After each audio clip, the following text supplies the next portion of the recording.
Sorcery. Rejecting conspiracy theory. Secret sorcery.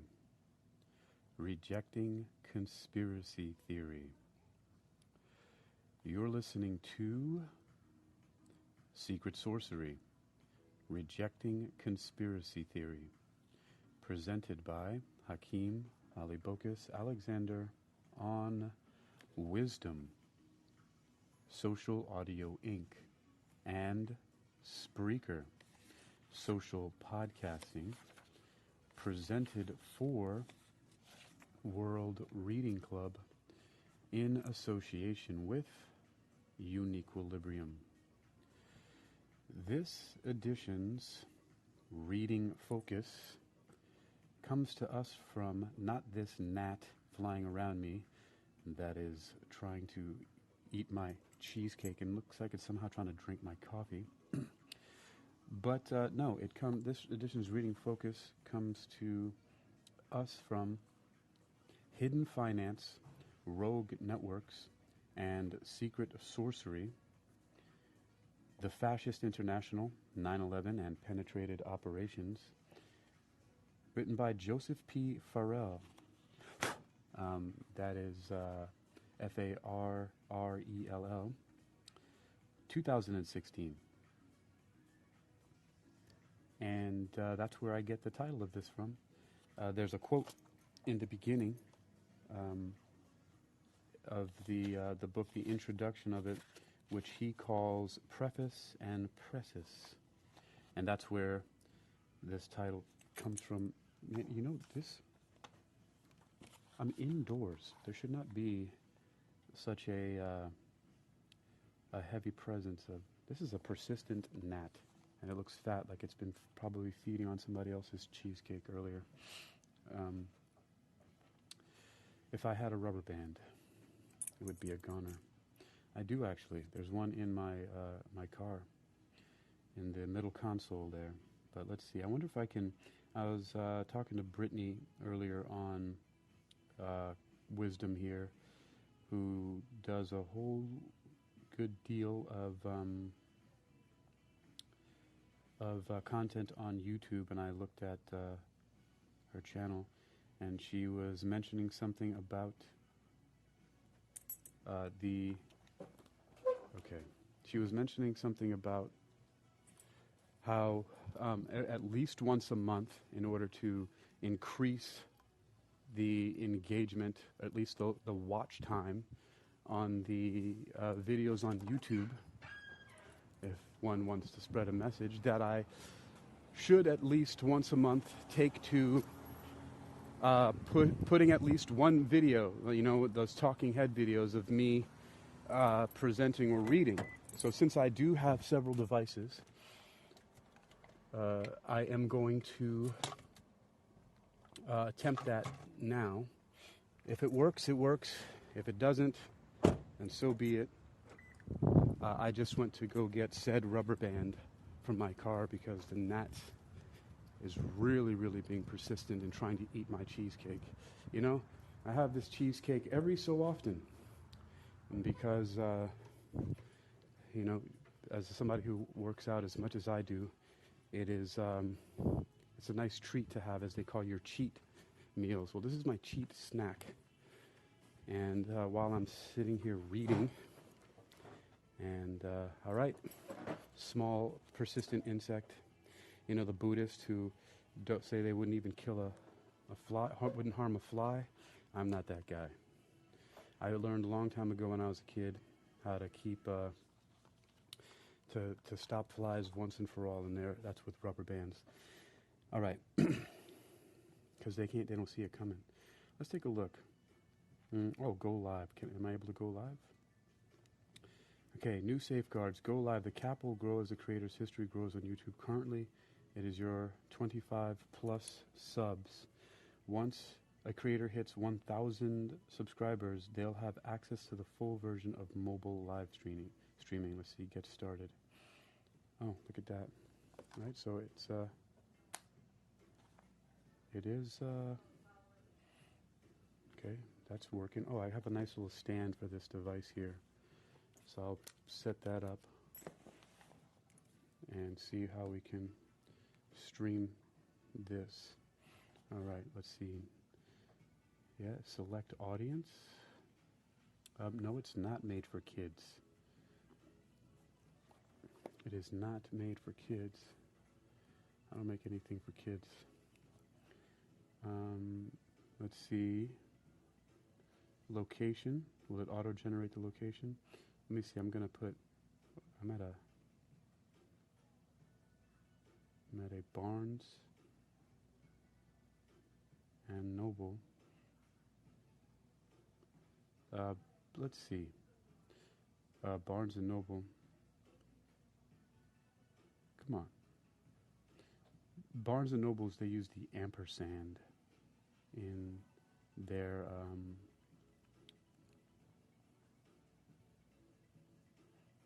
let's see, and this is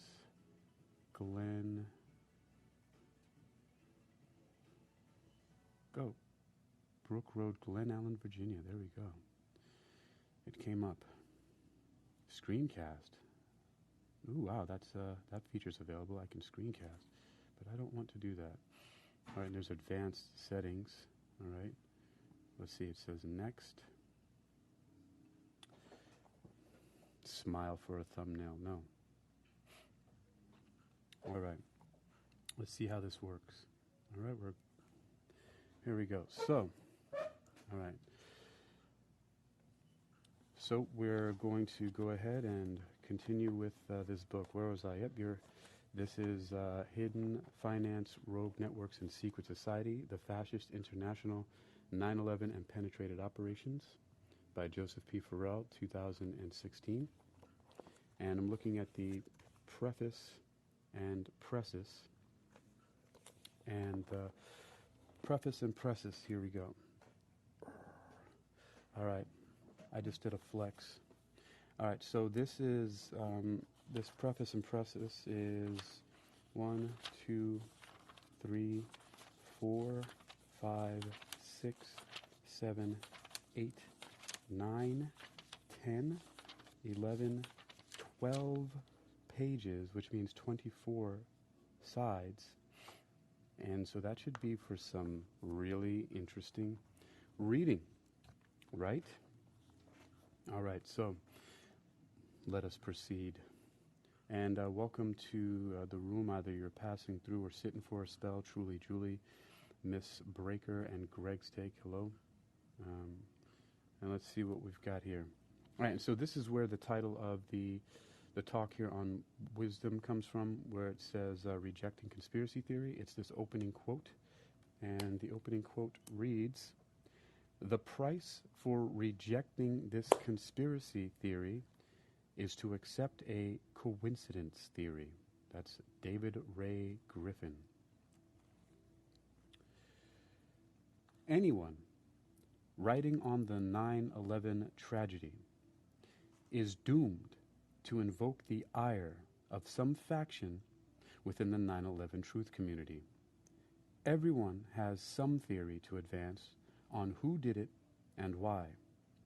And in the case of the destruction of the World Trade Center complex, hypotheses about the mechanism of its destruction abound, with each party defending its favored hypothesis as to what constituted the murder weapon, and hurling accusations, oftentimes of a very acrimonious and ad hominem nature, against advocates and adherents of other hypotheses, to the extent detached discussion of the merits and demerits of each is all but impossible. I like that word, acrimonious. About the band that I was in back in the day, in 1994 through 96 was called Acrimonium. All right, and death metal, by the way, just in case you were wondering. All right, continuing.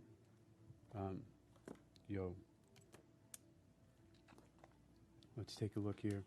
So, So it makes any extent to detached discussion of the merits and demerits of each is all but impossible. The The atmosphere of calm discussion and consideration has been all but poisoned by these debates. To be sure, the official explanation of the collapse of the Twin Towers, the so-called pancake theory that the structures were weakened by burning airplane fuel, is nonsense. The 9/11 truth movement quickly focused on some aspect of a controlled demolition theory as the murder weapon. The trouble is, this theory has at least 4 major variants, ranging from standard controlled demolitions using explosive techniques to increasingly exotic explanations from nanothermite to mini nukes, and finally to some sort of directed and or exotic energy weapons. So he says, so they come to increasingly exotic explanations from nanothermite to mini nukes and finally to some sort of directed and or exotic energy weapon system. I'd like to take a pause here for a moment to point out that Joseph P. Farrell had written another book called The Cosmic War back in, let's check here on Mr. and Mrs. Google and see what year that was. I first read it when it first came out. I used to read a lot of books when they first came out. And it's called Cosmic War, Interplanetary Warfare, Modern Physics and Ancient Texts, a study in non-catastrophic interpretations of ancient legends. Let's see when that came out here. That was, what's the publication date? First thing that comes up is the Amazon. What's the publication date here?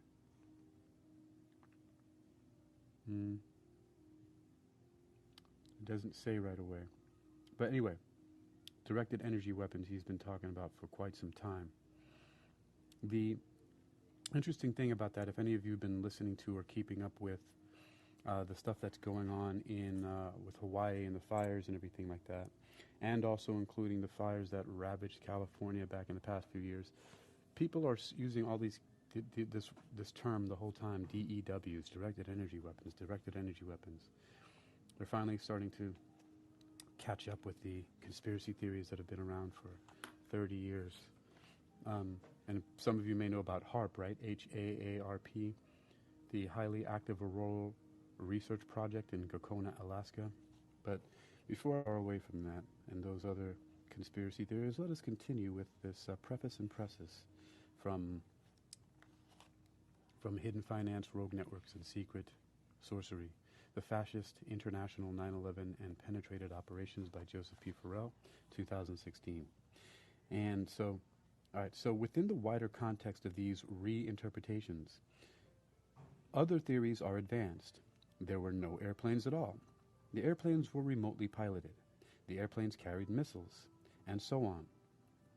Nevertheless, the acrimoniousness of debate is somewhat comprehensible, for establishing the exact mechanism of the murder weapon is a profound clue as to who was ultimately responsible for the mass murders that took place on that day. The question of who did it is inextricably linked to the questions of what happened and how was it done. An equally pertinent question might be, can the various hypotheses of the mechanisms of the World Trade Center Twin Towers collapse be harmonized? If so, why bother to use several mechanisms? Were the same parties involved in the use of these mechanisms? Or do different mechanisms signal the involvement of different groups, perhaps in conflict with each other? September 11th, 2001 was a day few of us will ever forget. For me personally, most of my life has moved between the twin events that defined a whole history and transmuted American and world culture in an almost diabolically alchemical way. The other event was, of course, the assassination of President John F. Kennedy when I was a young boy.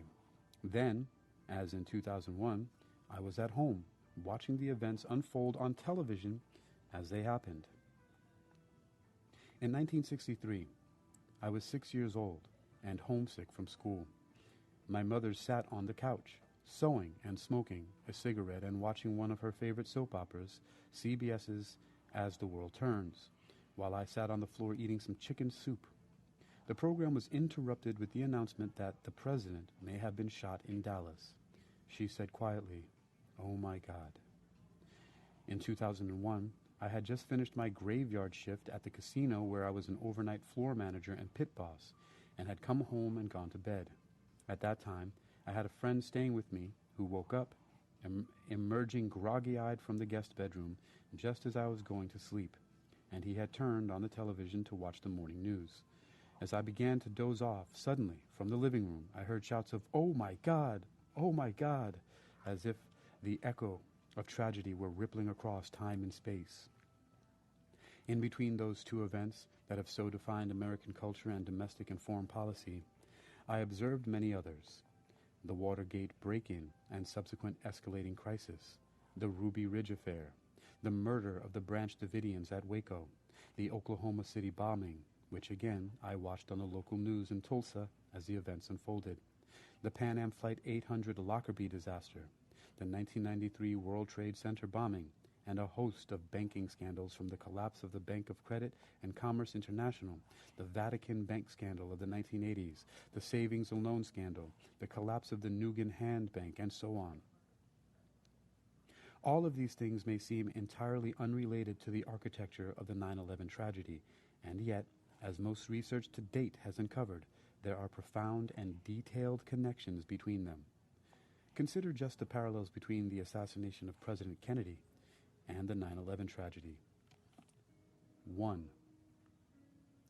In both cases, the events signaled or were used to remake American foreign and domestic policy in a profound fashion, and this included the normalization of the use of war in that policy. 2. In both cases, there were clear examples of security stripping around the president, and in the case of 9/11, this extended to security stripping the entire country itself. 3.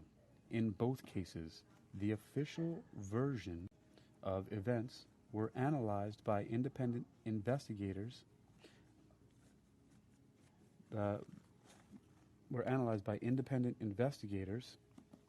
Hold on. As you might know, I'm on the hunt for a very, very persistent gnat with a rubber band that actually won't sit still long enough for me to reject it from this earthly plane. Those things are smaller and faster than regular flies. This one's being a real jerk.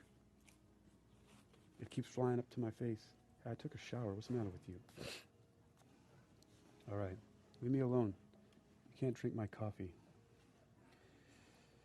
All right. Decaf.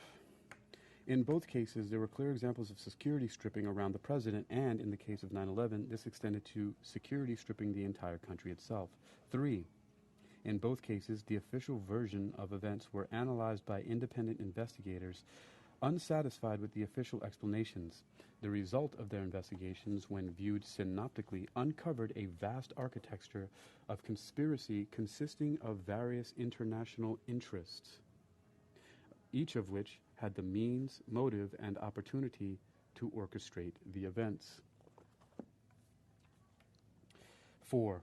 In both cases, many of these investigations uncovered indications that clearly implied some sort of connection to post-war fascist and Nazi organizations, and as will be discovered in the main text, in both cases, the 9/11 investigations largely ignored these clues in their hypothetical constructions of the architecture of the conspiracy. Radical Islamic terrorists, rogue neoconservative or neocon elements within the national security structure, the Bush family's connection to Saudi Arabia via the Carlyle Group, or even moles could be blamed for the event, but never fascists. 5. In both cases, aspects of the events indicated that a coup d'etat had been successfully accomplished. 6. In both cases, the events were accompanied by suspicious financial activity indicating that someone had prior knowledge of the events and profited from it. an indicator of deep planning and inside knowledge. And finally, and not the least significantly, though it is another of those ignored sets of clues by the vast majority of researchers, 7. In both cases, the events themselves were surrounded with aspects of an esoteric and occult symbolic context that gave indication that they were planned as deep rituals of ceremonial and alchemical magic and as vast social engineering networks. You know, this term that he uses right here, that they were planned as deep rituals of ceremonial and alchemical magic and as vast social engineering networks, or social engineering works, reminds me of Dark Mission, I think it's called Dark Mission, the Secret History of NASA, something like that. I'll have to look that up. I believe it's by Richard C. Hoagland. I read some years ago, and the book claims that each and every single NASA mission has a constellation of Leo or Virgo or something like that at a 19.5 degree angle, either both above the launch site and or the landing site, if it was landing on another celestial body like the moon or something like that, or on Mars, that each and every single time there's a constellation at a 19.5 degree angle above it. So is that a deep ritual of ceremonial and alchemical magic? Some clues that it might be are also that some very interesting structures in our solar system are at 19.5 degrees latitude above their equators. For example, on Earth, the Mauna Kea mountain volcano, which from the seafloor to the top is the tallest mountain on Earth, is at 19.5 degrees north of our equator. In the Olympus Mons on Mars, the tallest mountain that we know of in our solar system, is at 19.5 degrees south of its equator. The Great Dark Spot on Neptune is at 19.5 degrees north of its equator, and the Great Red Spot on Jupiter is at 19.5 degrees south of its equator. And supposedly as well, that every single CME, coronal mass ejection, more commonly known as solar flares, happen at 19.5 degrees south and 19.5 degrees north of its solar equator. And so it begs one to wonder, why does NASA have a constellation at a 19.5 degree angle above their launching and or landing sites, even when the launches are ahead of schedule, on time, or behind schedule? So very interesting, right? Is that claiming that things are ahead of schedule or behind schedule a way to throw us off, and not knowing that they have very carefully planned and the technology to boot to make such accurate launches and landings, to have a rocket or a lander being below at a 19.5 degree angle from a constellation? Very interesting, right? NASA, of all the organizations in the world that claims that astrology is a pseudoscience, to be playing with it somehow. Interesting. So, as he says, in number 7, in both cases, the events themselves were surrounded with aspects of an esoteric and occult symbolic context that gave indication that they were planned as deep rituals of ceremonial and alchemical magic, and as vast social engineering works. The disturbing implication about this comparison, and there are many more such points of continuity between the two events, he's speaking about the JFK assassination and 9/11, is that the MO, or modus operandi, of the perpetrators is essentially the same, and this is an indicator that perhaps the perpetrators, or at least the organizational structures and networks behind both, are the same. This carries with it yet another equally, if not more disturbing, implication. The latter event was the logical end of the former. In any case, in 2001, unable to go to sleep as my friend was exclaiming, "Oh my God," I put on my bathrobe and came out into the living room and asked him what was happening. And he pointed to the television screen and simply said, "Look." There, I saw the North Tower of the World Trade Center in New York City burning. The news commentators were saying that apparently an airplane had flown into the tower. Then, as we watched, United Airlines Flight 175 struck the South Tower. The words, "Oh my God," were heard again from both of us. At that moment, we and everyone else in America knew that the country was under attack. The question was, and remains, by whom? We both watched, stunned into silence, glued to the television, when the South Tower came down, and when it did, I made a little mental note to count. It appeared to have fallen at nearly free fall speed. When the North Tower collapsed at the same speed, I knew something was dreadfully wrong. In the coming hours and days, the speculations from the talking heads on television immediately began. Witnesses. So in the coming hours and days, the speculations from the talking heads on television immediately began. Witnesses were interviewed who, to my mind at least, seemed to be rehearsing well-learned lines about the fires from the airplanes somehow causing the tower's collapse. The mechanism of the collapse appeared to me to be highly unusual. It both looked like, and did not look like, a standard controlled demolition. As it turned out, and as we shall see, I was not alone that day having doubts and questions about the emerging narrative. As if to underscore my horrified intuitions, my friend and I watched as the news began to be reported that the Pentagon had been struck as well. In the coming days and weeks, as the story unfolded, the other question that began to disturb me: where was the debris from the airplane that supposedly crashed into it? I was not alone in asking this question either.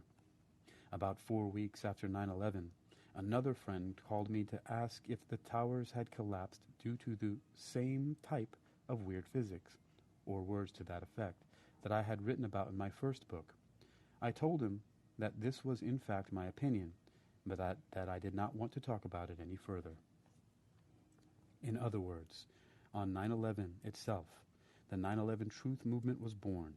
As critics of the official conspiracy theory combed over every chronological, technical, and testimonial detail in the ensuing years, offering alternative explanations of how the towers had come down, of what had actually hit the Pentagon, of what had happened on Flight 93. Alternative theories and scenarios of who was responsible and what their motivations may have been were proposed. In the course of these investigations by several researchers in the years since 9/11, two basic theories have emerged.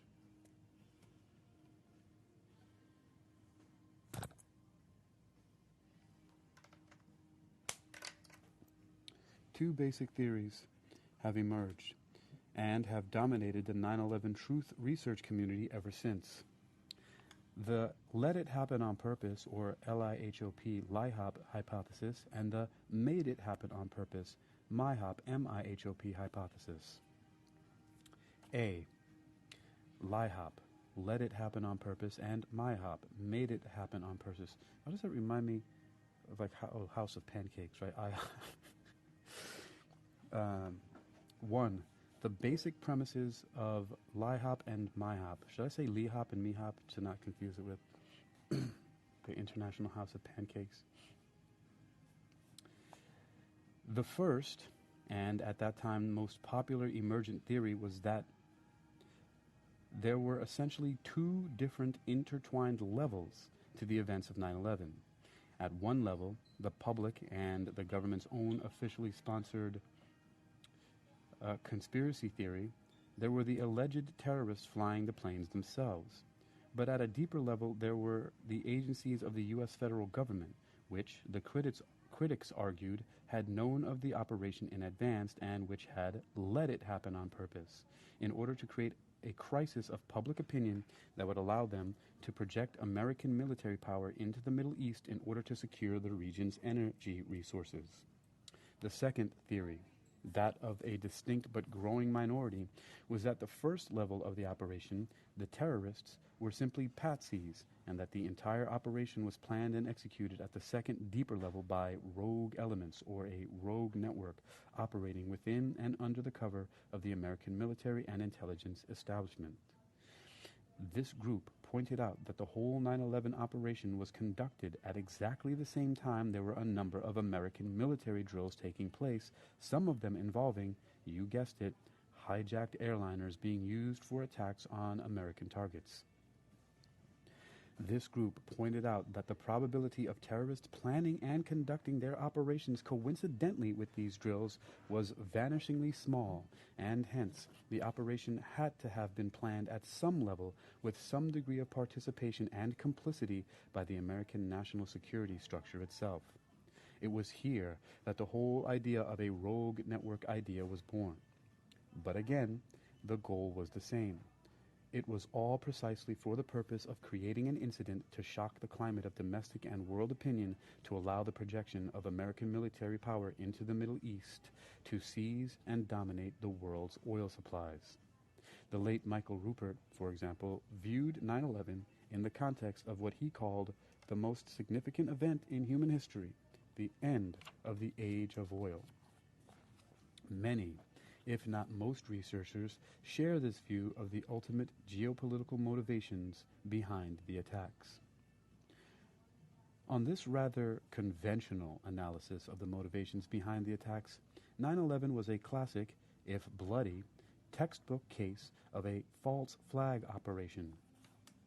Advocates both of the let it happen on purpose theory and the made it happen on purpose theory often point to the neoconservative group behind the Project for a New American Century as being a potential contender for the rogue elements within the American intelligence, military, industrial, finance complex that had pulled off the event. This group had stated that a new Pearl Harbor would be needed to galvanize American public opinion for a vast and prolonged military effort in the Middle East. Oil was the motivation, terrorism was the cover story, and 9/11 was the activating event, the new Pearl Harbor that provided the pretext for war. Even President Bush himself, at one point, obliged his interpretation and its advocates by calling the event a new Pearl Harbor. 2. Critiques of the oil motivation, a multi-layered operation with multiple objectives. While certainly true at one level, 9/11 is about much more than oil and terrorism. Indeed. For author Laurent Guillaume, 9/11 was really but the pretext for the American militarization of the planet, an agenda that upon a little reflection might be about much more than just controlling the petroleum resources of the planet. As Guillaume observes, President George W. Bush, in a speech delivered on September 20th, 2001, stated that this new type of war was a war against an invisible enemy, and that it would not end until every terrorist group of global reach has been found, stopped, and defeated. Global wars against invisible enemies convey the real significance of the 9/11 attacks, for viewed in this light, it was an event that could be used, and was, to justify perpetual war and the domestic policies and surveillance state required to conduct it. The day after the attacks, presidential rhetoric quickly transformed the event from a terrorist attack into a cosmological and even metaphysical conflict, as the president announced, a monumental struggle of good versus evil. Others, picking up on this cosmological meme, have noted that the event served really to legitimize the criminality and criminalization of the upper echelons of the state. For occult and Nazi survival scholar Peter Levenda, 9/11 additionally functioned as a sanctioning event for state-sponsored paranoia. Paranoia becomes institutionalized. It is appropriated by the government as its own prerogative. The state determines the nature and quality of the paranoia. It creates intelligence agencies whose sole purpose is to give a form to paranoia, to enshrine paranoia as one of the necessary qualities of an observant and caring state, to prove that paranoia is an acceptable characteristic of the paternalistic regime. The citizens are not allowed to become paranoid unless it is at government direction and sanction. Individual cases of paranoia are frowned upon. The state tells us that if we are not paranoid, the way it is paranoid, and about the same things, it's because we don't have all the facts about terrorism, fundamentalism, communism, foreign countries, weapons of mass destruction, sleeper cells. The state has all the facts, classified documents, wiretap transcripts, intelligence feeds, high-altitude reconnaissance images, none of which the citizen is permitted to see. It does not realize that the logical conclusion of all this paranoia is suspicion of the state apparatus itself.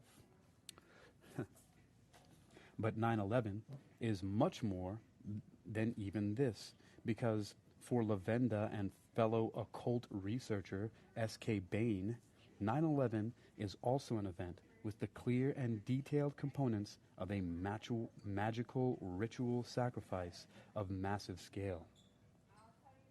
It exemplifies detailed planning in depth for an act of ceremonial magic, and thus can be studied as a textbook or grimoire for magical operations.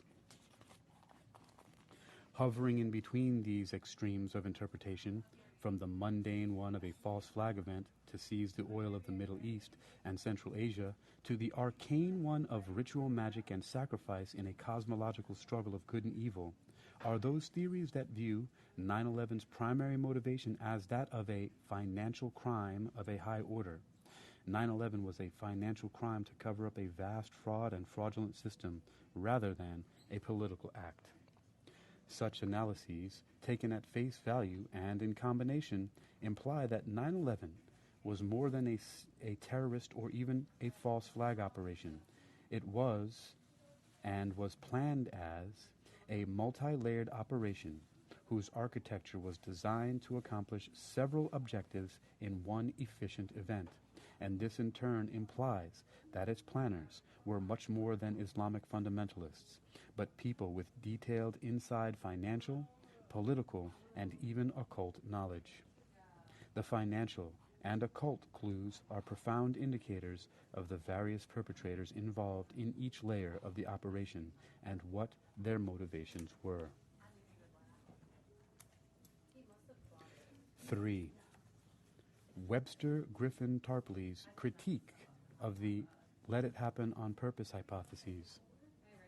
A coup, thermonuclear blackmail, and possible indications of a third player. Or a third layer even, right? One of the most well-known and respected researchers of the 9/11 conspiracy's architecture is Webster Griffin Tarpley, who has exposed indications of a possible third layer to the event, above and beyond that of the rogue element within the U.S. national security apparatus required by the LIHOP and MIHOP hypotheses. Remember, LIHOP is just let it happen on purpose, and MIHOP is made it happen on purpose. While this case will require the detailed examination of the main text to be completely comprehensible, an overview is necessitated here in order to make the theses and methodological approaches of this book more readily apparent. Tarpley argues that the MIHOP position in his celebrated and detailed book, 9/11 Synthetic Terror, Made in the USA, now in its 5th edition. The MIHOP hypothesis represents the analytical point of view which sees the events of September 11, 2001 as a deliberate provocation manufactured by an outlaw network of high officials infesting the military and security apparatus of the United States and Great Britain, a network ultimately dominated by Wall Street and City of London financiers.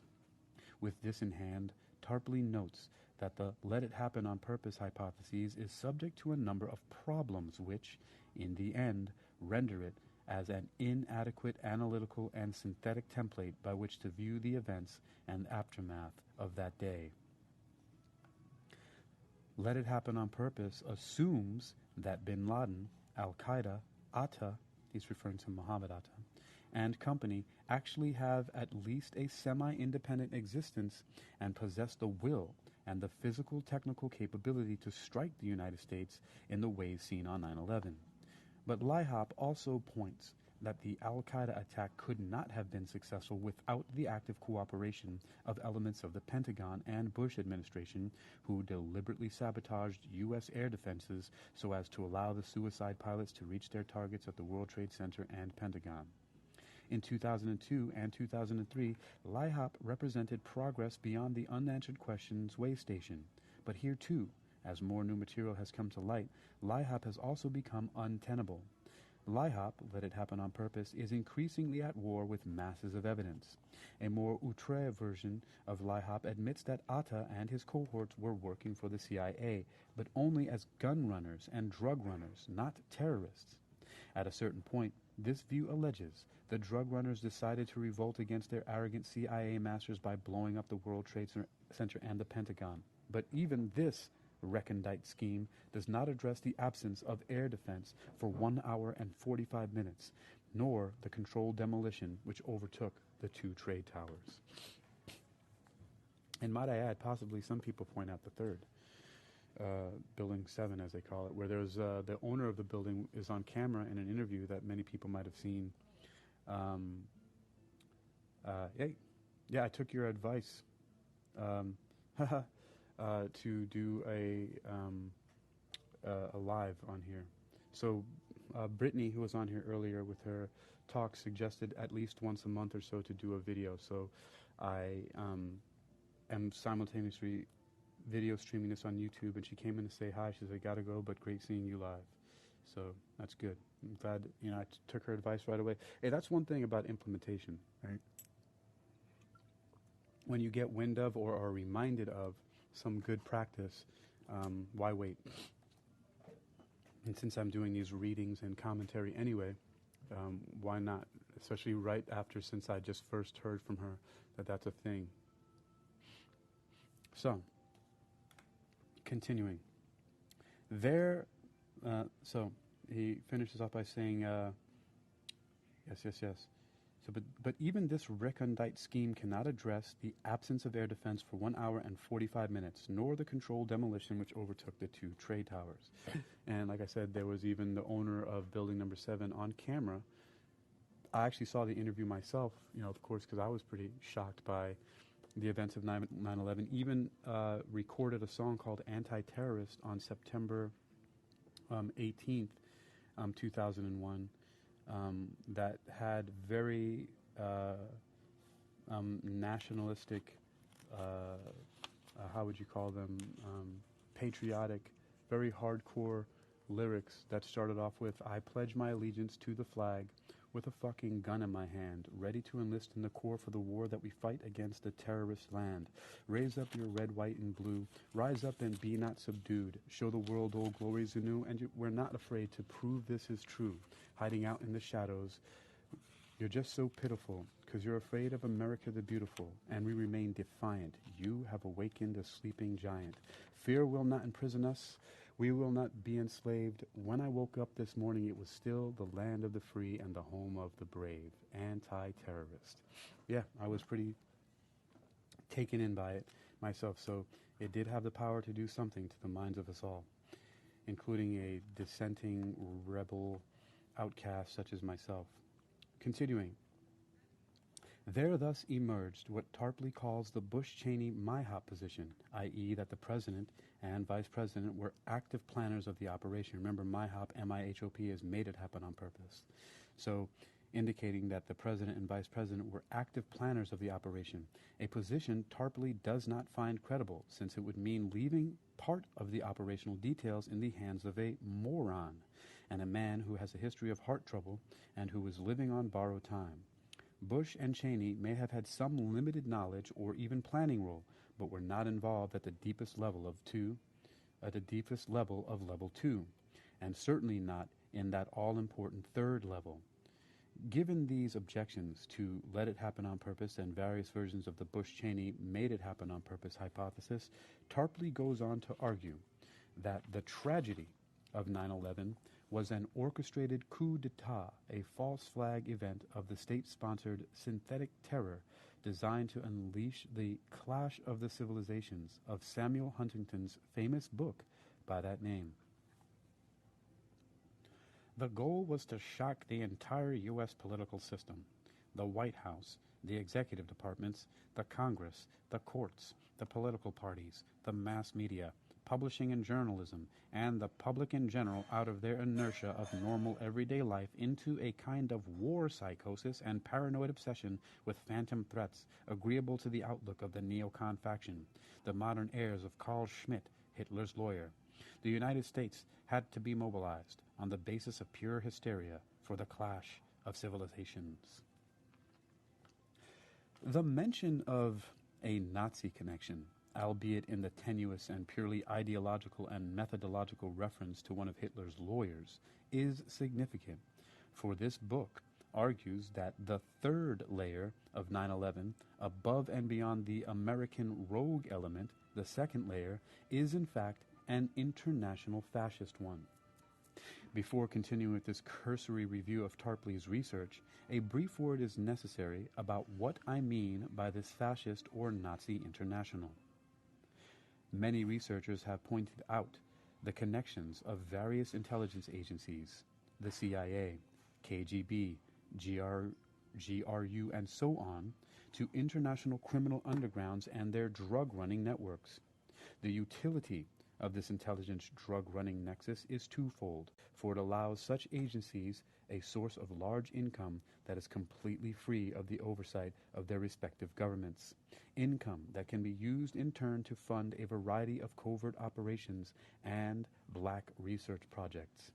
However, it also provides them not only with a means of both monitoring those criminal organizations and their connections, but also provides them with an independent, internationally extensive source of intelligence. I have contended that in the post-World War II period, the fascist and Nazi elites were connected with these underground criminal organizations and further liaised with the similarly minded rogue elements within various nations' deep states. In America's case, this meant an effective alliance with the Sullivan and Cromwell crowd, with the American financial and business interests that shared the basic fascist ideology and outlook. I hasten to add that for both parties, this was a post-war marriage of convenience, and from that point of view, 9/11 may have been the announcement of divorce. With this in mind, we return to our review of Tarpley's research, for he presents a number of details and analyses that suggest not only the MIHOP hypothesis, but the divorce hypothesis. For example, crucial to Tarpley's MIHOP hypothesis is the fact that a significant number of wargaming exercises and drills were occurring on 9/11, and that the 9/11 attacks themselves took place within this context, using the cover of the drills to provide confusion in the command and control structure of the country. This fact alone indicates that the detailed planning of 9/11 had to have come at some point from within the American national security and military structure. It is this level that we are calling Level 2, or the Rogue Network. Global Guardian was one of these drills, involving all of America's strategic nuclear and thermonuclear arsenal, ICBMs, SLBMs, nuclear bombers, and the Doomsday Night Watch Looking Glass flying command posts. This drill involved air bases that house hydrogen bombs, such as Barksdale in Louisiana and Offutt in Omaha, Nebraska, both bases where President Bush flew on 9/11 after leaving Florida on Air Force One. The probable reasons for Bush's appearance at these two air bases on that day will be addressed in a moment. Tarpley notes, however, that the motivation for Bush's flight to Offutt Air Force Base in Omaha, Nebraska is suggested by the presence at Offutt on 9/11 of General Brent Scowcroft and Warren Buffett as a kind of potential committee of public safety. In other words, a group had converged at the command headquarters of America's strategic nuclear forces as potential elements of a coup d'etat, necessitating that President Bush be personally present to reassert control over America's nuclear forces. I'll also point out that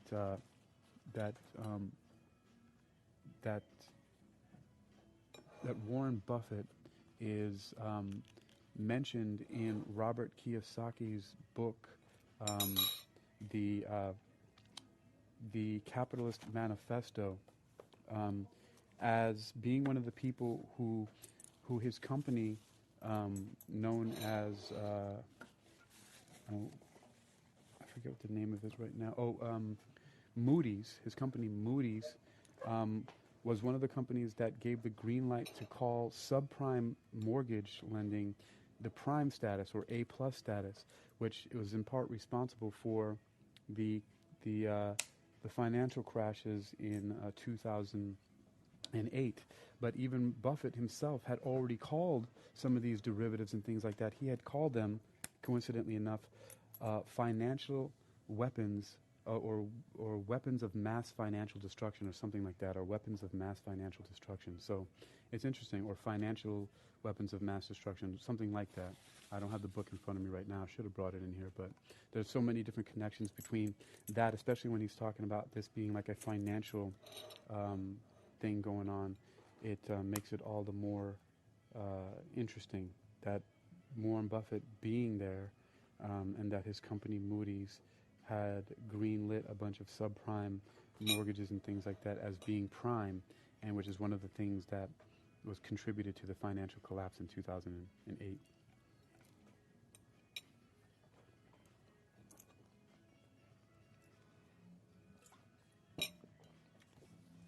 So, let's continue. So, again, he says, in other words, a group had converged at the command headquarters of America's strategic nuclear forces as a potential element of a coup d'etat, necessitating that President Bush be personally present to reassert control over America's nuclear forces. Tarpley. Thus, on the morning of 9/11, before a single hijacking had been reported, the U.S. had assumed a strategic nuclear posture comparable to that observed during the Cuban Missile Crisis. B-1 and B-52 bombers were in the air. Ballistic missile submarines were at their launch points, presumably near Russia and possibly China. And land-based ICBMs were ready for launch. The air defenses of North America were also on high alert, both in terms of interceptor aircraft and space assets. Everything, in short, was ready for a nuclear first strike like the neocons have talked so much about in recent years. All of this was observed in real time from Moscow by General Leonid Ivashov and his colleagues of Russian General Staff. The combination of mobilization for nuclear war plus the spectacular self-inflicted terrorism of 9/11 was unquestionably designed to provide the backdrop for Bush's announcement, first to Russian President Putin, and soon thereafter to the world, that the U.S. would seize Afghanistan and also bases in former Soviet Central Asia. Anyone wanting to resist such plans had the U.S. nuclear striking force, presumably under the control of the neocon fascist madmen who had organized the attacks, staring him in the face. It is also highly significant that Bush's 9/11 flight itinerary included both Barksdale Air Force Base and Offutt Air Force Base, two U.S. nuclear command centers which were part of Global Guardian. Global Guardian was a massive exercise in nuclear blackmail. All right. By the way, all right, I'm still battling these gnats who are fighting for my snacks here, and they are really elusive, more elusive than most other flies. And they're a lot faster and much harder to dispense of. Why do they want my coffee so bad? Do gnats get high on coffee? Does anybody know about that? I'm going to have to look it up. I'm going to have to do a report on the biological, psychological, and possible psychotropic effects on Drosophilus melanogaster, the common fruit fly, and see what it has to say. Would be a good one. All right, continuing. But how does this constitute a coup d'etat? And why would Bush need... And why would Bush need... And why would Bush... God, dude, this is insane. I'm in a freaking battle of my own over here, flying at my face. Okay, but how does this constitute a coup d'etat, and why would Bush need to have reasserted control over the nuclear command structure by his personal presence at Barksdale and Offutt? Tarpley points out that among the components of the Global Guardian thermonuclear war game exercises on 9/11 was the Global Guardian computer network attack exercise. This exercise, he observes, was designed to simulate a cyber attack on Stratcom's computer network command and control structure by use of a variety of methods, from denial of service attacks to simulation of an attack from a bad insider with access to a key command and control system, an exercise that suggests the unthinkable. For this bad insider could easily have flipped the drill to live status by being a plant or mole for some other organization, namely the rogue network, and thus missiles might actually have been launched. Here was the invisible government's back door to worldwide thermonuclear escalation, if that had been necessary on 9/11. It is precisely here that we begin to get closer to the possibility that the architecture of 9/11 was not a two-tiered operation, i.e., involving the outer layer of the terrorists, the effective patsies of the event, and a deeper layer involving a rogue element within the U.S. military intelligence complex, but a three-tiered operation, with the deepest layer penetrating the operations of the second layer and threatening it with blackmail via a compromised command and control structure. Tarpley summarizes the possibilities of a coup d'etat on 9/11 with Global Guardian as its effective instrument of cover as the surrender of the Bush White House to the coup planners, a surrender that allowed much to the fear that the coup faction were extremists, capable of unleashing nuclear war. Here is a portal through which the rogue network could have launched nuclear missiles without the help of Bush. The targets for such missiles could have been Arab or Islamic capitals if Bush had refused to initiate the war of civilizations in conventional form by attacking Afghanistan. The target could also have been China or Russia. We must never lose sight of the Bush-Putin telephone call on 9/11, which was the central diplomatic and strategic event of the day, even though most 9/11 books do not even mention it. In that telephone call, Bush, in effect, delivered an ultimatum that the United States was determined to seize Afghanistan, plus bases in former Soviet Central Asia. Tarpley argues that Putin acceded to these demands, knowing that the USA's effort in Afghanistan would be no more successful than the Soviet one, and because such a large effort in Central Asia and the Middle East would ultimately sap America's strength. There are other significant clues that at its deepest level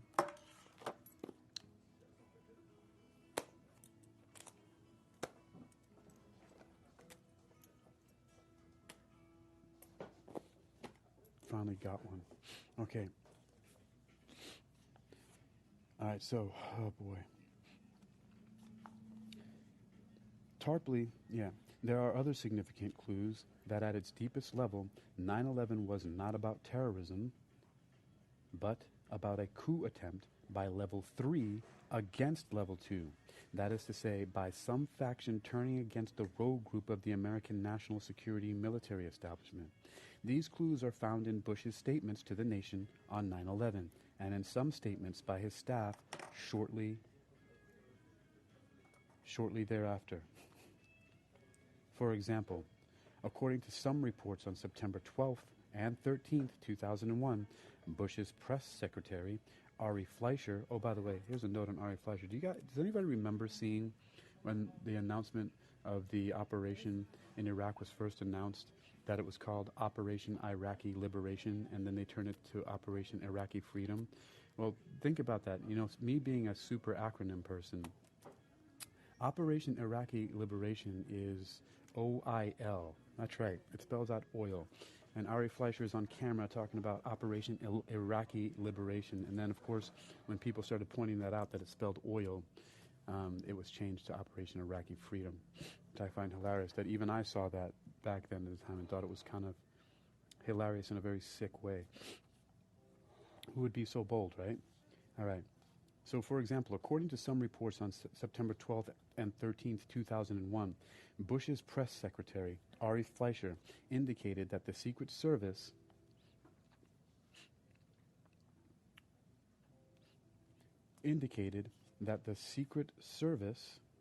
had received credible threats on 9/11 from the attackers, notably unspecified, that indicated the White House and Air Force One were also targets. The New York Times itself reported that the threats were viewed as credible because they had been accompanied by the use of transmission and identification codes unique to the presidency itself. French researcher Thierry Meyssan disclosed the depth and breadth of the attackers' apparent knowledge of these secure and highly classified codes.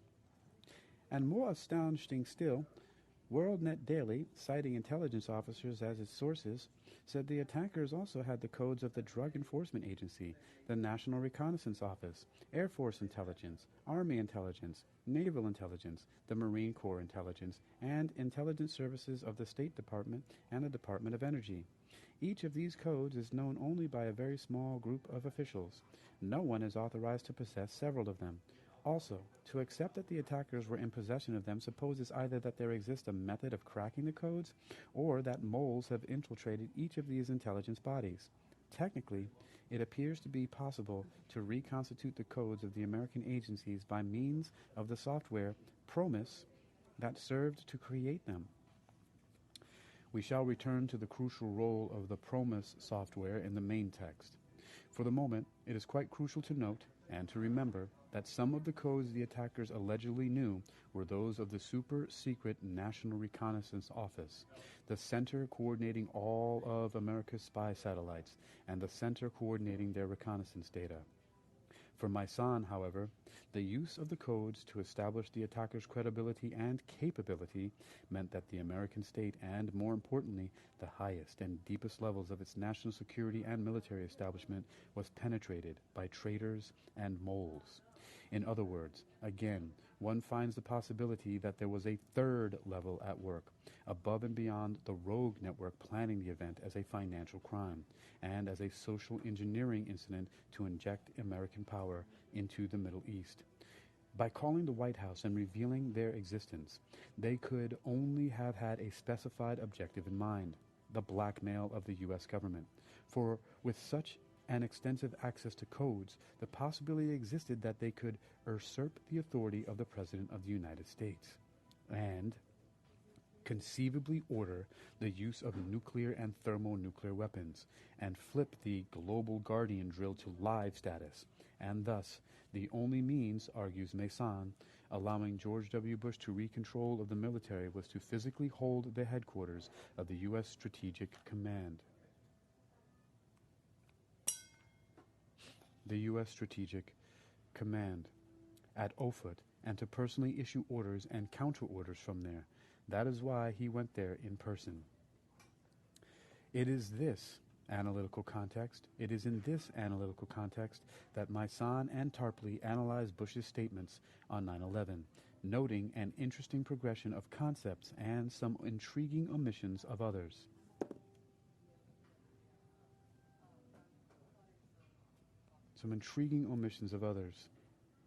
At 9:30 a.m., he had finished reading My Pet Goat to the school children of the Emma Booker Elementary School in Sarasota, Florida.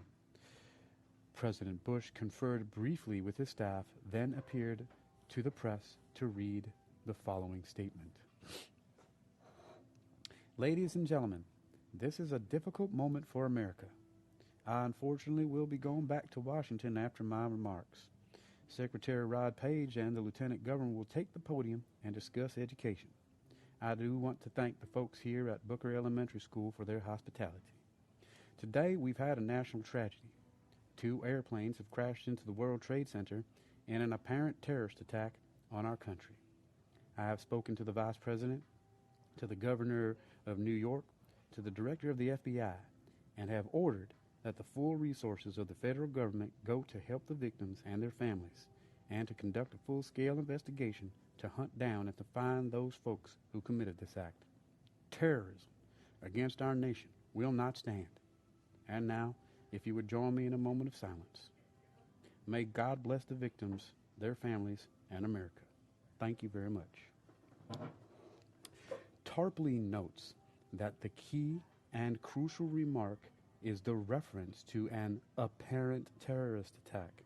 But also to be noted is that Bush explicitly states that he will be returning to Washington after concluding his remarks, suggesting that at some point between his departure from Booker Elementary School to his departure from Sarasota on Air Force One, the threat had become clearer and the decision was taken to divert to Barksdale and then Offutt in order to assert personal presidential control over the military strategic command structure. Indeed, Tarpley states that shortly after leaving the school, the Secret Service learned of a threat to Air Force One. It seems most probable that this threat was precisely that conveyed with the use of classified presidential codes. Then, circa 9:42 a.m., the ABC television network broadcast live images of a fire that had broken out in the White House Annex, the old executive office building, home to a number of key offices of the executive, including that of the vice president. As Mason observes, no information has ever leaked out concerning the origin of the blaze or its exact scale. All that ABC showed was a fixed shot of plumes of black smoke escaping from the building. Approximately 15 minutes later, according to Mason, Vice President Dick Cheney was taken by the Secret Service and escorted to the White House Situation Room below ground, while sharpshooters, armed with rocket launchers, were deployed around the now evacuated White House complex. These troops, notes Mason, were capable of repelling an assault by airborne troops. In short, they were facing a threat of a very different nature to that later described by Vice President Cheney. That is, at that moment, the threat was not terrorism, it was something else entirely. At approximately the same time this was happening, Air Force One departed Sarasota sometime between 9:55 and 9:57 a.m. at the same time that the South Tower of the World Trade Center was about to be demolished. According to Bush Communications Director Dan Bartlett, the presidential airplane climbed at such a steep angle for about 10 minutes that it seemed that the aircraft was going almost straight up. Most significantly, however, Air Force One, in a classic example of security stripping, had no fighter escort as it left Sarasota and would not acquire one until an hour after it had been in the air. Air Force One eventually landed at Barksdale Air Force Base in Louisiana, where most of the press corps was jettisoned, and where, at 1:04 p.m., President Bush made another statement before proceeding on to Offutt Air Force Base in Omaha, Nebraska. The text of this statement is unique, not only for what it says, but for what it does not say. I want to reassure the American people that the full resources of the federal government are working to assist local authorities to save lives and to help the victims of these attacks. Make no mistake, the United States will hunt down and punish those responsible for these cowardly acts. I've been in regular contact with the Vice President, the Secretary of Defense, the National Security Team, and my cabinet. We have taken all appropriate security precautions to protect the American people. Our military at home and around the world is on high alert status, and we will have taken the necessary security precautions to continue the functions of your government.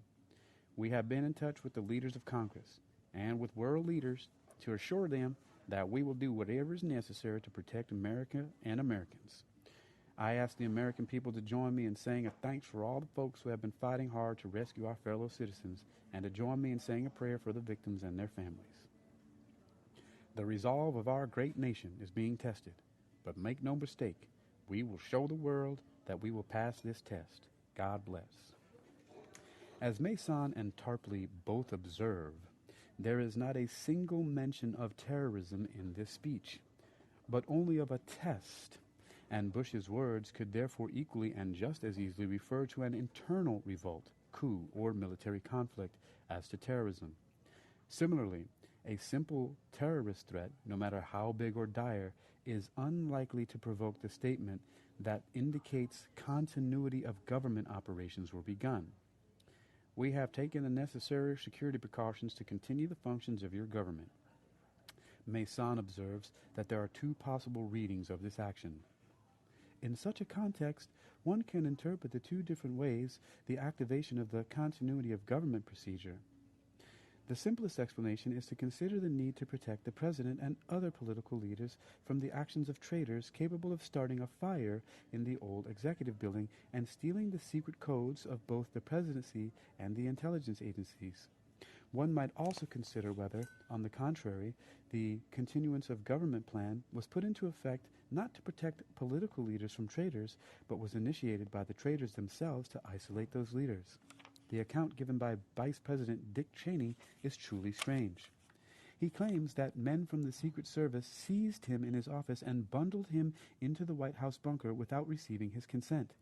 He appeared to suggest that the same was true for the principal members of the government and Congress. And what else is an operation where the Secret Services take elected officials and put them in bunkers for their own security, if not a coup d'etat, or at least a palace coup? In other words, the government in Washington had been seized by the coup, placing its key members under protection, leaving the president to attempt to reassert control over the strategic command structure of the military by his personal presence at its headquarters, forestalling a potential nuclear conflict by surrendering to the demands of the attackers. These considerations, however, still do not add up to a deeper third layer or faction co-opting and penetrating the rogue element or network within the American national security apparatus. Let us now make an assumption, to be argued in the main text more thoroughly, that Bush and Cheney and other elements of the federal government knew, to some degree, of the 9/11 operation and perhaps even assisted in its planning. Once again,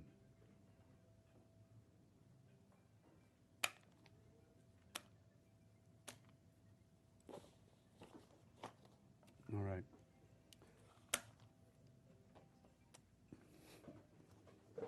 All right, continuing. Once one adds this assumption,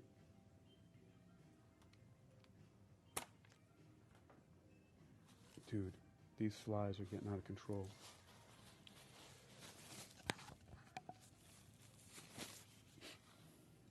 How the hell are they?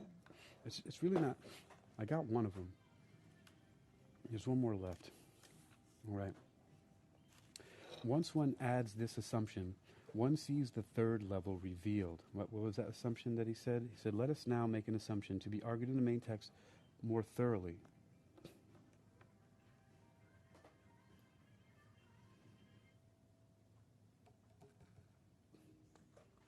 Dude, this is insane.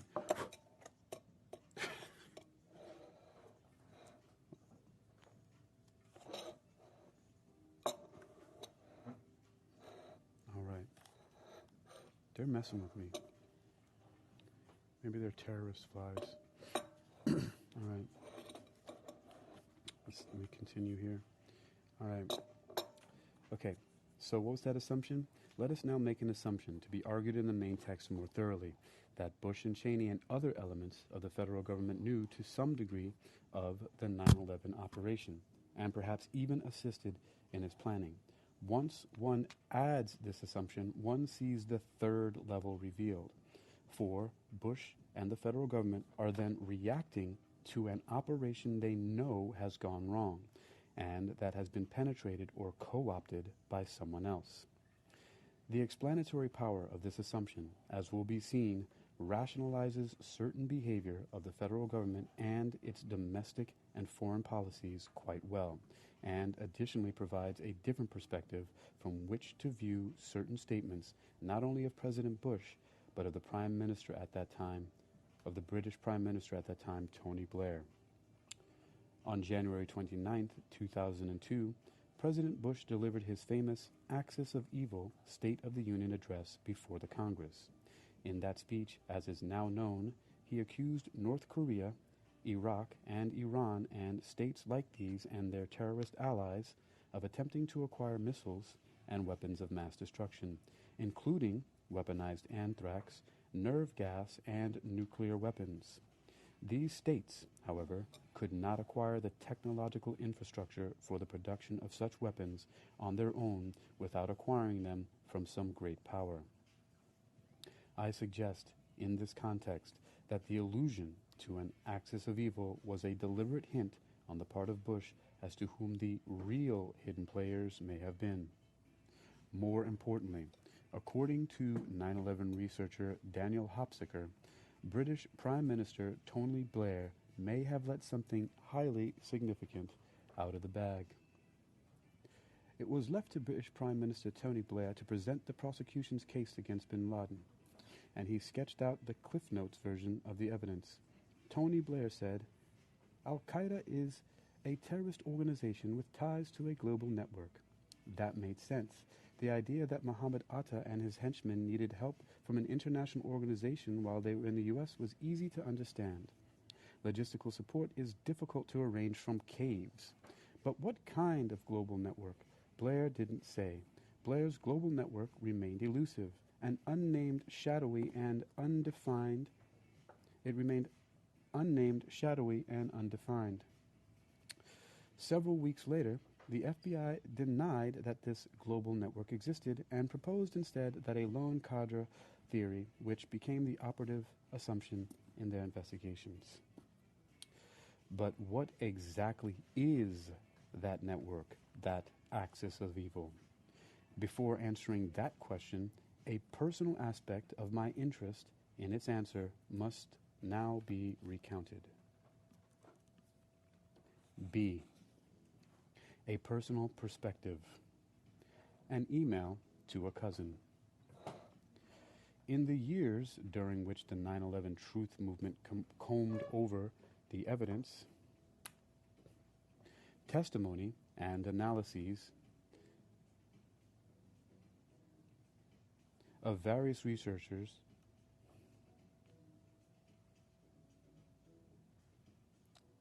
in the years. All right, this is B. A personal perspective. An email to a cousin. In the years during which the 9/11 Truth Movement combed over the evidence, testimony, and analyses of various researchers, I read and gathered their writings, dreading to find any confirmation that my intuitions about who had perpetrated the event were true. My intuitions, formed on that terrible day itself, were firstly that no such event could take place without, at some level, the knowledge and the complicity of some group in the military national security apparatus of the federal government, and secondly, that whatever that second rogue level consisted of, their own spokesmen were behaving in a manner that suggested genuine and not insincere panic, and that in turn suggested a third level and a penetrated operation.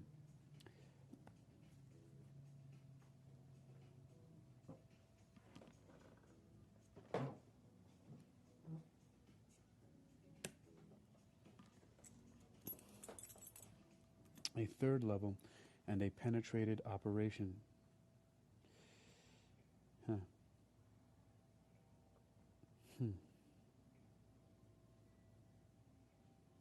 I came to that conclusion in turn also because when watching the destruction of the Twin Towers, I thought that I may be looking at the application of exotic modalities of destruction, including exotic energy weapons.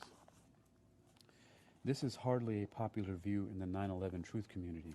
Indeed, It is the only one, indeed, it is the one hypothesis concerning the murder weapon that the overwhelming majority of researchers, with the exceptions of Webster Tarpley, Dr. Judy Wood, and a few others who are trying to understand the architecture of the conspiracy, reject out of hand. The hypothesis of exotic energy weapons, in my view, is not exclusive of the presence of other modalities of the destruction of the Twin Towers. Nevertheless, of all the hypotheses hotly debated in the 9/11 truth community, it is the one which has the most problematical elements, not the least of which are the enormous energy requirements that such a mechanism would involve. In the main text, I shall propose some hypothetical models for consideration. The problem of the exact mechanism of the controlled demolition of the Twin Towers and standard explosives, nanothermite, mini-nukes, and exotic energy weapon systems are all variations on the mechanisms of controlled demolitions. So the problem of the exact mechanism of the controlled demolition of the Twin Towers is the crux interpretum of the 9/11 event, for in all four cases, they render a simple terrorism interpretation responsible, or they render a simple terrorism interpretation impossible. For in the first three hypotheses of controlled demolition, the buildings would have had to been elaborately and deliberately prepared by careful placement of the explosives, be they standard, thermite, nuclear, or otherwise, and in the final instance, that of a energy weapon system, it is almost inconceivable that a mere terrorist organization such as Al-Qaeda or anything similar to it would have access to such technologies. It was during this period of research, in late 2008, and after the now infamous bailout hearings, that I received an email from one of my paternal cousins. We'll simply call him Douglas, whom I had not heard from since we were both 9 years old. He had been born in the same year as I, just a few months later. He had been reading some of my books when, in a conversation with his father, my uncle, he realized he was reading his cousin's books, and hence he had decided to contact me to find out my views on who I thought was responsible for 9/11, as he had been doing his own digging, and had come to question the narrative of the officially approved conspiracy theory, but also to doubt aspects of the let it happen on purpose and made it happen on purpose versions of events that were then popular. I responded in a lengthy email, outlining what I had read in other critics' accounts. Later, I shared this email with Mr. Richard C. Hoagland, where a portion of it appeared on his website, enterprisemission.com. In that email, I summarized my difficulties with the various versions of standard controlled demolition of the Twin Towers and why I thought some form of exotic technology might also be involved, and on that basis went on to outline in crude fashion what I intuited to be the basic architecture of the conspiracy. So, we are left with some version of my Nazi international extraterritorial state, with, in my mind, all but proven track record of the post-war investigation of precisely the technologies to bring down the towers. Radical and wild and woolly as I think this scenario sounds, it does in my mind rationalize the rather odd signs of panic that our elite has shown since 9/11. For consider the almost frenzied rush into Afghanistan and Iraq, whose true and ultimate purpose, I think, involved much more than oil, and I hint about that ultimate purpose in my books repeatedly. Realizing that they were faced with an extraterritorial state with possession of extraordinarily sophisticated scalar torsion technology that had been successfully weaponized, they launched a war on terror with radical Islam as the fall guy, when in fact the real target is something completely different and much more frightening. The behavior of the financial elite during the bailout crisis is another signal, at least to me, that someone has had the gun to their heads, or someone has the gun to their heads. They acted like people being blackmailed by some hidden protection racket by insisting on no oversight back in 2008. The only people in the historical record that wielded such financial and technological clout that I can think of were, in fact, the post-war Nazis. There is a final, even weirder consideration, and that's Ian Fleming and his James Bond novels/films. Many people have always considered that he was leaking information in the guise of fiction. Well, consider the movie You Only Live Twice, where you have the following elements clearly displayed. Before I get onto that, I have to say there are two other connections. Once again, he talks about the bailout in 2008, and I mentioned before that in response to when Bush went to go meet with Warren Buffett and another general at Offutt Air Force Base in Omaha, Nebraska, that Warren Buffett was one of the people that called some of these subprime, these derivatives, financial weapons of mass destruction. And here we have again that the fact that he also was one of the people who his company Moody's okayed those financial weapons of mass destruction to be labeled as A+ or prime, and therefore having the lending go out as prime mortgages to investors to invest in, that he was in part responsible for that collapse. And then the second thing, or there's another thing, he mentioned Mr. Richard C. Hoagland, which I believe I mentioned earlier is the author of the book Dark Mission, The Secret History of NASA, which points to, amongst other things, some very interesting, what I repeated, Joseph P. Farrell statements that when he said that, it reminded me of that. And it reminded me of that because it looked like, let's see, what did he say here? How did he call it? That it was planned as deep rituals of ceremonial and alchemical magic and as vast social engineering works, which is what some of the things I think that Richard C. Hoagland points out in his books. And then he says that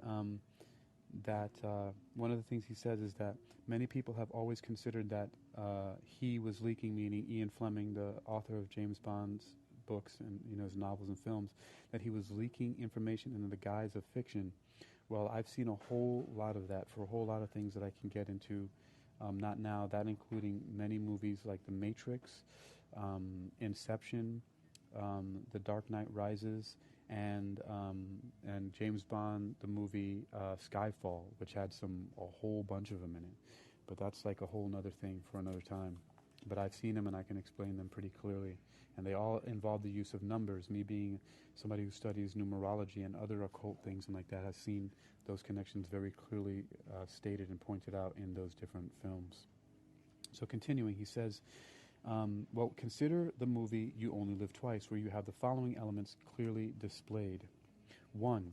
An international conspiracy that is extraterritorial called SPECTRE, Society for the Promotion of Extortion, Criminality, Terrorism, and Revenge. 2. That society has a secret space program and is using it to interfere with Russian and American space launches, shades of the recent collision of an American and Russian satellite in orbit above the Earth, and to bring the two nations to the brink of war. 3. That society has a heavy presence of Japanese criminal underground. And finally, 4. It is headed by an obviously German fellow named Ernst Stavro Blofeld, played by Donald Pleasance, and thus plump, middle-aged, and almost Borman-esque in appearance. So if one grants the proposition that Fleming is leaking information, then the conclusion is obvious as to what he's trying to say. And I believe this to be the case because, in effect, this is what my own research has been able to verify, in that I have been able to argue points 1, 2, and 4 are most likely true, and that would seem to indicate that point 3 is as well. So again, point 1 is that there's an international conspiracy, that the society has a secret space program, and that it's headed by a German fellow like Bormann, and they says so in that 3. The society has a heavy presence of Japanese criminal underground. And finally, well, outside of Japan, the largest Japanese population in the world is in Brazil, which is not too far away. But let's keep on going here and see. In fact, that I have been able to argue points 1 and 2 are most likely true, and that would seem to indicate that point 3 is as well.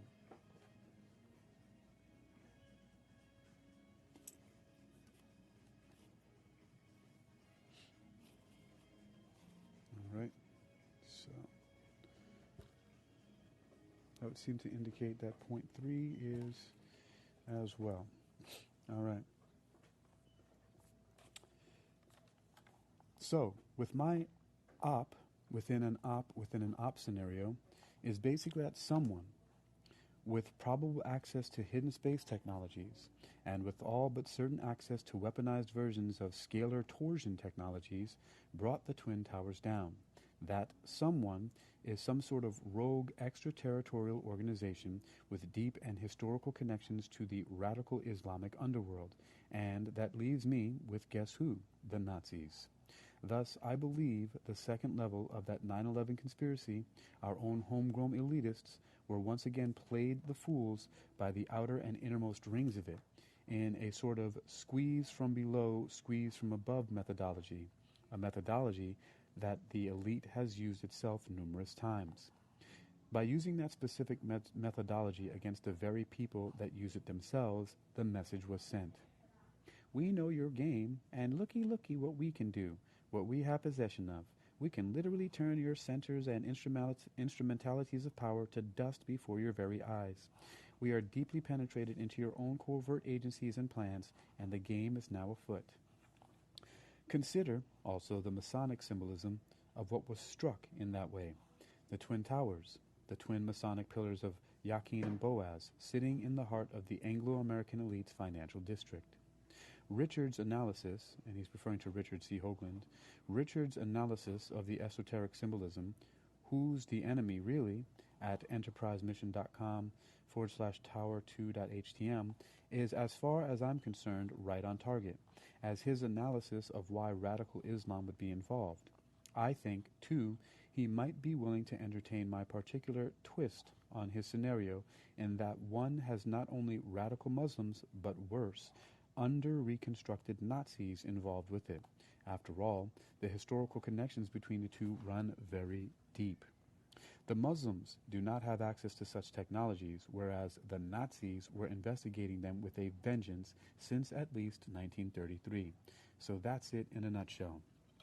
And again, according to that type of stuff too, you see, if there's leaked information in movies, there's also, I had mentioned in other readings before that one, and I looked at it again just to make sure I was on point with it, but I looked at Hellboy again, and of course, about 20 minutes into the movie Hellboy, you have the Nazis doing this scientific / metaphysical research in which they opened up a portal and brought Hellboy out of it.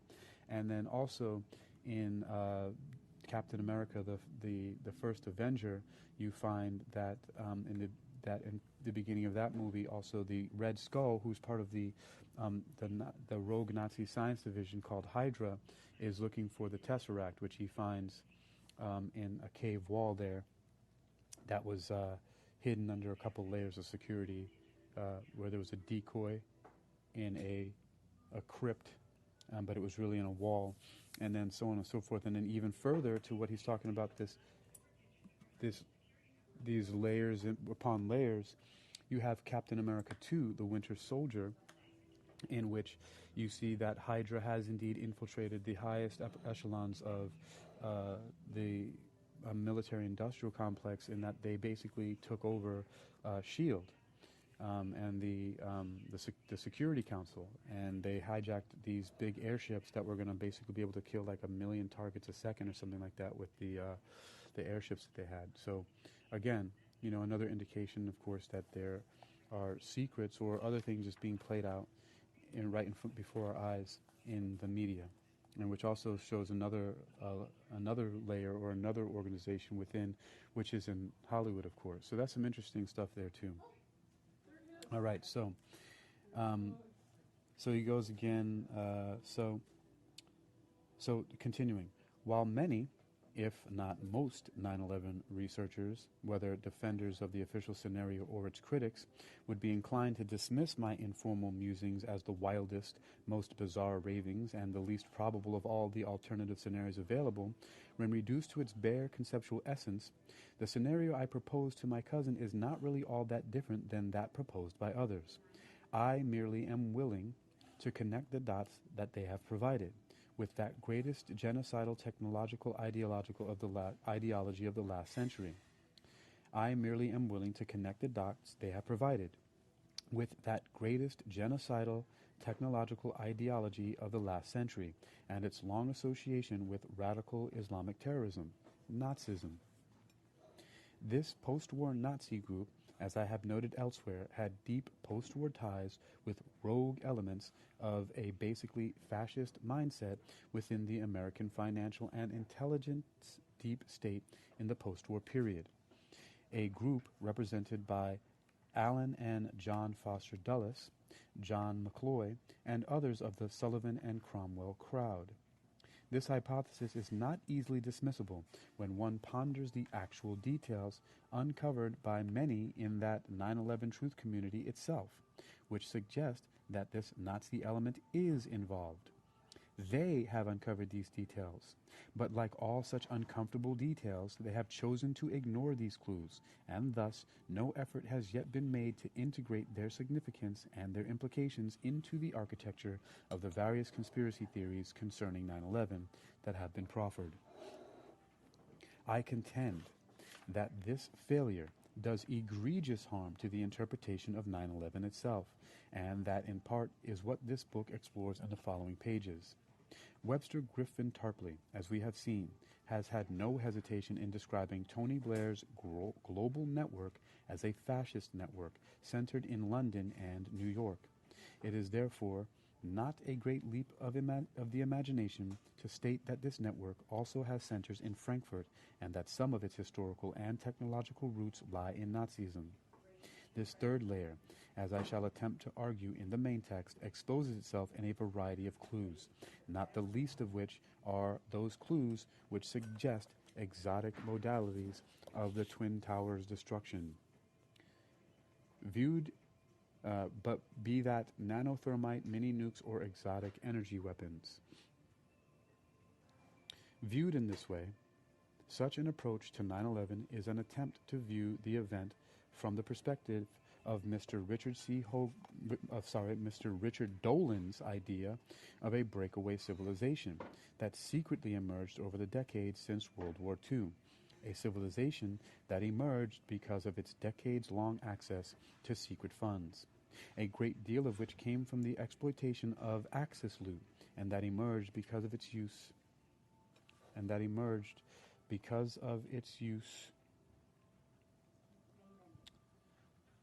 of that vast war chest to fund the secret development of various exotic technologies.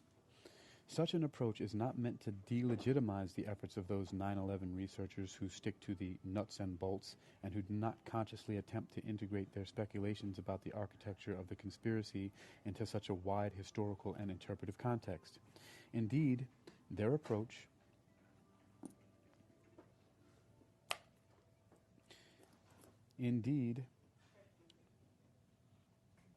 All right.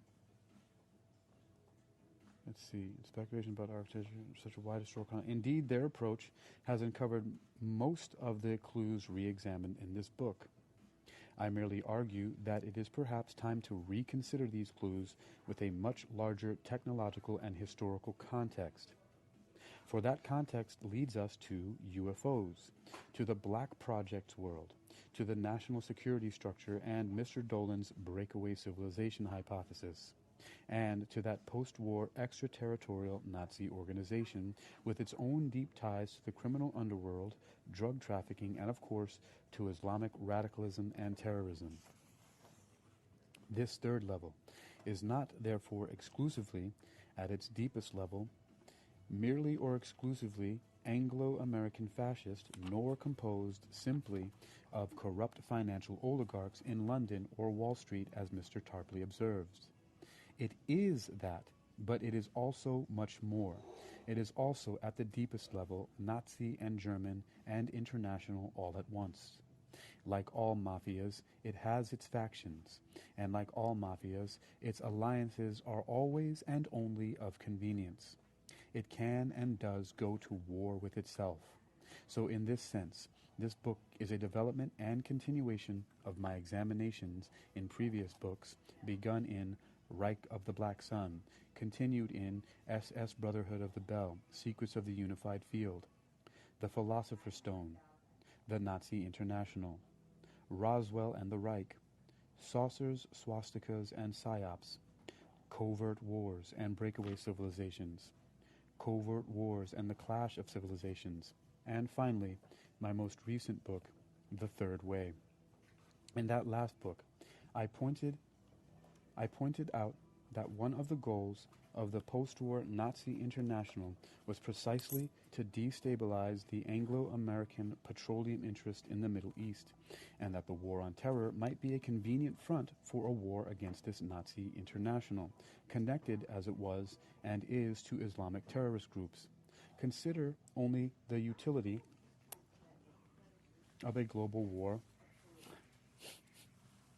on terror. From a variety of points of view, a war on terror is essentially a war against an invisible extraterritorial enemy and provides a rationalization and justification for overt and covert action anywhere in the world. I am fighting fucking gnats right now as I'm trying to read and finish this up. I'm almost done. Essentially a war against an invisible extraterritorial enemy. It provides a rationalization and justification for overt and or covert action anywhere in the world, and thus for any ideology bent on world domination, from American unipolarism through the special claims of religion to Nazism. A war on terror works well for extraterritorial organizations just as it does for American imperialists.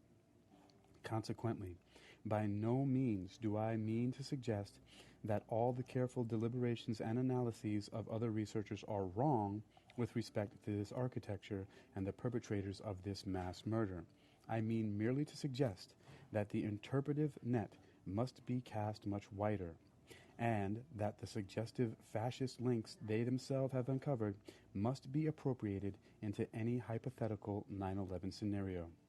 That fascist devil is in the details, and these details the 9/11 truth community itself has uncovered and then ignored, perhaps because dealing with them is to deal with the historically and apocalyptically unthinkable. I propose in this book not to ignore those details. They are chilling.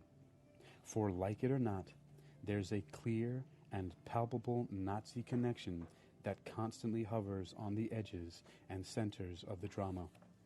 Was there such a third level to 9/11? I have always suspected there is, and this book is an attempt to elaborate that suspicion. You've been listening to Secret Sorcery, Rejecting Conspiracy Theory. Hello, Christopher Birkenbein. You're late to the show. Katie Jones, hello. Daily Shift, hello. Ellen Sedurth, Jason Kinte, Miss Dio Akinrenate, founder of Wisdom, popped through for a moment. Reggie Woodson, hello. Doobie, Brother Chuck, what's up? Cecilia Grace, hello. John Batesell Jr., Justin Calloway, Taylor Made, Master No Show, Lola Artifacts, Topics with Mac, Kayla H, Joy and Spen, Truly Julie, William Womack, Michael J, Cassandra Richmond, and Miss Breaker. Thanks for either stopping through to listen for a spell or passing through. And you've been listening to Secret Sorcery, Rejecting Conspiracy Theory, presented by Hakeem Alibokis Alexander on Wisdom, Social Audio Inc., and Spreaker, Social Podcasting, presented for World Reading Club in association with ExercisingYourMind.com and Unequilibrium.